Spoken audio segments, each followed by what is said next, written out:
So let me get this straight. We have a dementia patient running our country who is currently going through a temper tantrum because he is going to lose the midterms and be out of power, which means he will be sent to prison. So his temper tantrum response is to create a war so he can stay in power. The same war that he warned us that he was going to create if he was having issues with the midterms. News fucking flash, the second that a president violates the Constitution or breaks the law, that is enough for them to get kicked the fuck out. Didn't y'all have beef with the president because he was disloyal to his wife because he was cheating on her? There was absolute public outrage for a civil matter.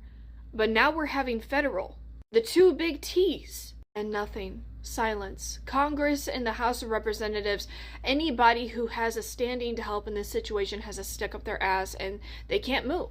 This individual might be our current placeholder, our current piece of fucking flesh that is representing this country, but let's not get it confused. A president is never as important or has as much power as the Constitution, as our laws. Nobody, absolutely nobody, is supposed to be above the law. We have laws that cannot be federally regulated because they are our birthrights. As a country, we run on checks and balances. We have 3 checks to go through. 1, the vote. 2, state convention. And 3, the people, not the president. Let's not confuse the Constitution with the Declaration of Independence. Whenever any form of government becomes destructive of these ends, it is the right of the people to alter or to abolish it. It is their right, it is their duty to overthrow such government. In the Federalist Papers, the men who wrote the Constitution explained how citizens should react to the government that betrays them,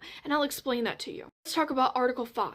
If a minimum of 34 states come together and agree to call for a convention of states, this means that they temporarily, essentially, become Congress, and Congress can do nothing about it. And later on down the line, they cannot reverse anything that the states have done because it is the states' responsibilities to come forward as a next step of government. James Madison argued that the federal government could truly never conquer the people because Americans are armed because of our Second Amendment and have state governments they can use as headquarters for resistance. He called this the ultimate barrier against tyranny because the states are responsible for creating militia. Alexander Hamilton wrote that if elected officials betray the people, the citizens have a resource left, the original right of self-defense, which sits above all laws. Which means this is our birthright and it cannot be